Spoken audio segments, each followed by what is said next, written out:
مر محمد عليه الصلاة والسلام، مر بأبي هو وأمي على قبر، فقال لمن حوله: من صاحب هذا القبر؟ قالوا: فلان يا رسول الله. هو ما كان يعرفه، ولكن الله جل وعلا كشف له من الغيب وأراه منزلة هذا الرجل الجاثي تحت الأرض في حفرة ضيقة وقد نسيه أهله. قال الحبيب: من هذا؟ قالوا: فلان.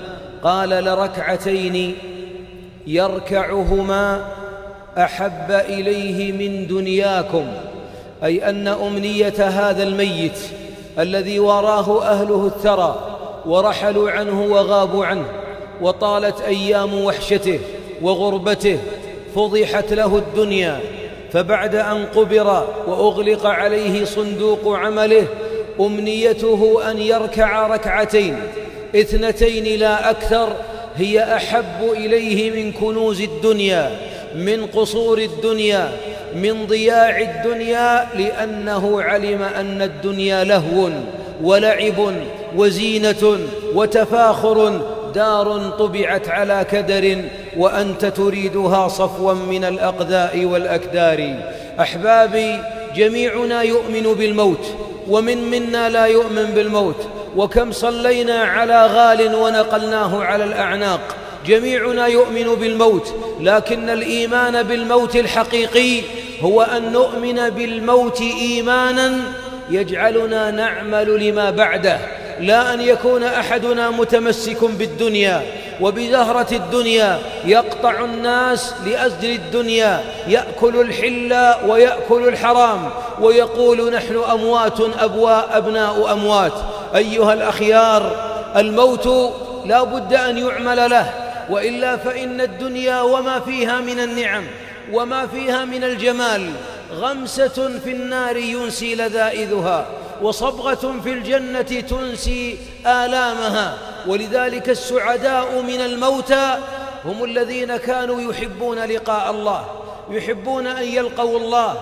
ولذا يروى أن ملك الموت مر بملك من ملوك بني إسرائيل فناداه من خلف ظهره: يا فلان. قال: نعم. قال: إني قابض. قال: أسجد. أنزل من فرسي لأسجد. قال: لا يستقدمون ساعة ولا يستأخرون. فقبضه فخر صريعا بين قوائم فرسه، ثم انتقل ملك الموت ليقبض آخر، فمر بالذي الدور وقف عنده فناداه من خلف ظهره: يا فلان ابن فلان. قال: نعم. قال: إني ملك الموت. قال: زائر أم قابض؟ بل قال: أتيتك قابضا. قال: مرحبا بغائب طال انتظاره، مرحبا بغائب طال انتظاره. أهل الآخرة هم الذين لا تلهيهم الفانية ولا تشغلهم الفانية عن الباقية. تحت الأرض أنين، وتحت الأرض بكاء، وتحت الأرض نداء، وبعض أهل الأرض يصرخ: رب ارجعون. ماذا يريدون؟ يريدون حياتك أيها المؤمن. أنت يا من تدخل الآن، تدخل المسجد على قدميك وتصلي 2 أو 4 وتستمع المواعظ وتصلي على الموتى، لماذا من هم خلف هذا الباب؟ أسأل الله أن يحرمهم عن النار. لماذا لا يصلون معنا؟ دخلوا المسجد معنا ما صلوا. لماذا؟ لأنهم كانوا يدعون إلى الصلاة وهم سالمون، وأنت الآن تدعى وأنت سالم، وأنت في نعمة وفي خير وفي أمن وفي إيمان. لكننا أحبابي يمر علينا ساعات غفلة، ننسى أننا خلقنا لعبادة الله، فيعبد البعض الدنيا. أحبابي، نحن الآن من الصباح إلى اليوم لو سألت بعض عباد الله: كم قرأت من جزء من القرآن؟ تجده ما قرأ ولا جزء. كم هللت من تهليله؟ كم سبحت من تسبيحه؟ كم سقيت الماء؟ كم تصدقت؟ أقمت الليلة الماضية؟ قمت الليلة الماضية صليت قبل الظهر 4 وبعد الظهر 2. هل أنت تفكر في الآخرة معظم وقتك، أم هي الدنيا جمعها؟ ها هم رحلوا رحمهم الله وليس معهم من الدنيا شيء. أمنيات الموتى يا معاشر الأخيار، والله لو عاد ميت إلى الدنيا لما عاد إلى أهله وما عاد لوظيفته وما عاد لماله، ولا يسأل قسمت المال ولا ما قسمتم المال، تزوجت المرأة ولا ما تزوجت، نسي الأبناء أم ذكروا. والله لو أخرج ميت من تحت طباق الأرض والله يكفيه أن يقول سبحان الله، الحمد لله، لا إله إلا الله، الله أكبر.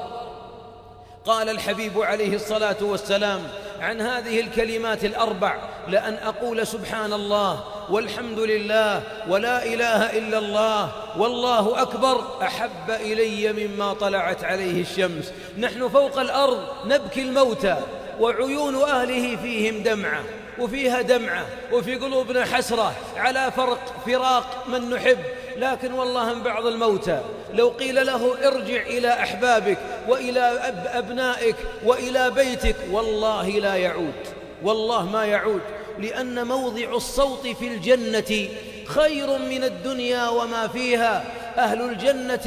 أهل الجنة من الموتى يعلمون أن دنيانا كذب ولعب، زور وتكاثر، تفاخر، ليست دار بقاء بل هي ممر وليست بمقر. فضحت لهم الدنيا. والحصيف من عباد الله التقي الفقيه الذي أراد الله به خيرا هو الذي كشف الله له حقيقة الدنيا. بعضنا شيب ولحيته فيها شيب سببها هم الدنيا، يبي عمر يجمع أبناءه، بنى البيت وجمع الأبناء وزانت الدنيا، ثم رحل عنها، واللي جمعه في 40 سنة يفرقونها العيال في 4 أشهر.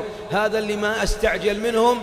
هذه الدنيا طبعت على كدر، هي دار ليست دار بقاء. السعيد أحبابي من يتفكر في أمنيات من تحت الأرض فيحقق عملا صالحا فوق الأرض. أعطيكم بعضا من أمنياتهم. أولا أمنية من كان لا يصلي. الله جل وعلا أمر الملائكة أن يسألوا أهل النار: أعاذني الله وإياكم من النار، ما سلككم في سقر؟ قالوا: لم نكن من المصلين. كم من شاب فحط أو نام وما استيقظ، أو رجل أكل مخدر أو غيره فمات وقد ترك صلاة واحدة. أتدري من ترك صلاة واحدة متعمدا في أصح أقوال أهل العلم ما حكمه؟ لو صلى 40 سنة 50 سنة ثم تعمد أن يترك الصلاة مرة، في أصح أقوال أهل العلم أن تركه للصلاة ولو لفرض واحد متعمد ردة تخرجه من الإسلام. ولذلك أحبابي يسأل الله العبد الثبات على هذه الصلاة وعلى حبها، ويسأل الله أن يجعلها قرة عينه وأن لا ينقلب قلبه عليه قبل لقاء ربه. يعمل أحدكم بعمل أهل الجنة حتى لا يكون بينه وبينها إلا ذراع، فيسبق عليه الكتاب فيعمل بعمل أهل النار فيدخلها.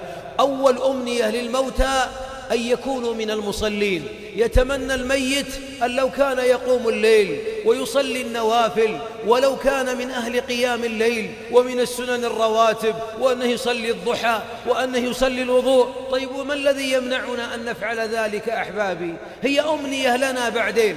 فما أسعد من كان قائما بها حتى لا يقول رب ارجعوني غدا. الثاني من الأمنيات أمنية قاطع الرحم.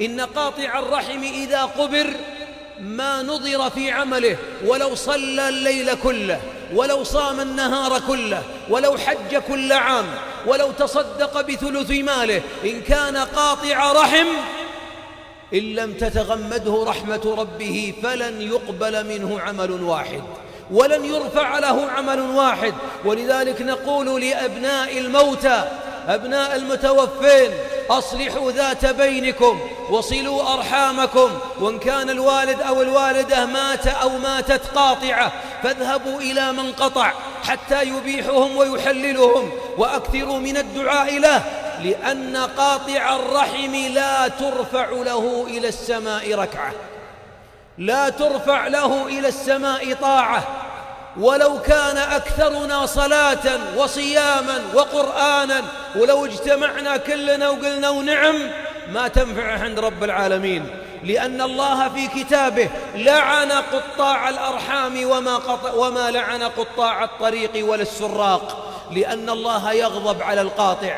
كم من ميت تحت الأرض يتمنى أن يخرج من قبره ليقبل يد أو قدم أو رأس من قطعه، لكن هيهات ختم على عمله، أغلق الباب دونه. فيا أحياء، يا أيها الأحياء، احمدوا الله إذ أبقاكم، وأسألك بالله يا قاطع الرحم أو من هجر مسلما فوق 3 أيام أن يتقي الله وأن يصلح ذات بينه، ولو الحق معك، ولو الكبير، ولو المخطي عليك، ولو ظالمك، ولو هذاك ما يسوى التالية من الغنم تكرمون، سلم عليه واصلح، لأن الله لا يقبل عذرك. لن يقبل الله عذر المتقاطعين حتى ولو تقاتلوا، فإن الله عرض الصلح على المتقاتلين: وإن طائفتان من المؤمنين اقتتلوا فأصلحوا بينهما. بل أمر الله بالصلح عمن قذف عائشة، فما دونها أخف وأهون. فأمنية بعض الآن الميت، بعضنا تحت الأرض له 20 سنة قابرينه عياله عام 1416، وبعضهم قابرينه عياله من 1410، وبعضهم مقبور في 1390، والله بعضهم لا زال لم تنظر حسناته، لأنه لم تكن أعماله ترتقي إلى الله. تعرض الأعمال على الله كل اثنين وخميس، فيغفر لكل مسلم لم يشرك بالله شيئا إلا رجلين بينهما شحناء، فيقال أنظروا هذين حتى يصطلحا. لذلك خذوا من الموتى عبرة، وأفيقوا معاشر الأخيار، أفيقوا قبل أن تنتهي المهلة، وقبل أن تأتي الحشرجة في صدرك، ويلتوي الساق مع الساق، وتشخص العين إلى السماء، وتنادي فلا يسمع صوتك، وتخرج روحك كأنما العروق قد جذب منها بشوك. آلام الموت، يتمنى يتصدق، يتمنى أن يعود للصلة. أمنية الثانية من أمنيات الموتى القاطعين أن لو وصلوا أرحامهم. واسمع هذا الحديث، يقول صلى الله عليه وسلم: من هجر مسلما فوق 3 أيام فمات دخل النار. حسنه الإمام الألباني، وأنت خصيم نفسك. الأمنية الثالثة من أمنيات الموتى أن لو قضيت ديونهم قبل موتهم، فإن الميت ولو مات شهيدا في سبيل الله وقد أرخص روحه وباع روحه لله وتقرب إلى الله بالموت شهادة في سبيل الله، لا تكفر الشهادة الدين أبدا حتى يقضى ما عليه. ولذلك يقول صلى الله عليه وسلم: نفس المؤمن مرهونة بدينه، وكل ميت عليه دين. وأوصي الأبناء البررة: إذا على أبوك دين على نثيلة القبر، على القبر ابحث عن صاحبه الذي أقرضه أو سلفه، وانقل الدين على ذمتك. إن وافق فقد أكرمت والدك أكرم إكرام، وإلا فسيبقى حبيسا تحت الأرض حتى يقضى عنه. ونشكو إلى الله شيبان ماتوا من 40 سنة إلى الآن عليهم ديون ما قضيت، لأن أموالهم ما قسمت. تناحر الورثة وتناحر الأخوان وتناحرت الأم مع أبنائها، فلم تقسم أموالهم، وشايبهم له ثلث أو أمهم لها ثلث، ووصية نافذة والثلث ظاهر، ولكن الأبناء بعضهم عققة وليسوا ببررة، مات وعليه دين، وصاحب الدين يمكنه مستحي أو مختفي أو رقته ضايعة، وحبس والدهم من 40 عام تحت الأرض ما رفعت له طاعة وما حسب عن بر بسبب الدين. حبيبنا عليه الصلاة والسلام قربت إليه جنازة وقدمت بين يديه جنازة، فقال الحبيب السؤال: أحبابي لو كنا نسأل كل من مات عليه دين، قالوا لا، صلينا عليه، إذا ما عليه دين صلينا عليه، وإذا كان عليه دين ترك وحده. ألا تمتلئ مساجد المسلمين بالجنائز؟ اللي عليه صندوق التنمية، واللي بنك التسليف، واللي بطاقات سوا، واللي صابون، واللي قهوة، واللي مقصد هنا وهناك وسيارات، حتى أن بعضنا لو مات اليوم أبناءه ما يبكونه، يبكون دينه بدل ما يورث لهم الخير. حتى البيت اللي بنيته إذا هو دين طلعوكهم مع الباب أطفالك وامرأتك وباعوا بيتك وباعوا سيارتك. لذلك لا تحرص على الدين، فإن أمنيات الموتى تحت الأرض يتمنون أن يعودوا، يتمنون أن يعودوا حتى يقضوا ديونهم، لأن ورثتهم ما منهم ممن خاف عليه ورحم ضعفه ووحشته ووحدته. وهي دعوة إلى الموتى أن نتحمل عنهم الدين، بأن ينقل الصحابي عندما قال الحبيب أعليه دين؟ قالوا نعم 2 درهمين يا رسول الله، يعني 6 ريال. 6 ريال. قال الحبيب إذا صلوا على ميتكم. هجر محمد صلى الله عليه وسلم، هجر الميت اللي عليه دين حتى يقضى دينه. فقام أحد الصحابة قال يا رسول الله، وقيل أنه أبا طلحة، هي علي يا رسول الله. فلما قبل صاحب الدين أن تنتقل الدين منه إلى الثاني، إلى المدين الجديد، قام الحبيب فتقدم وصلى عليه.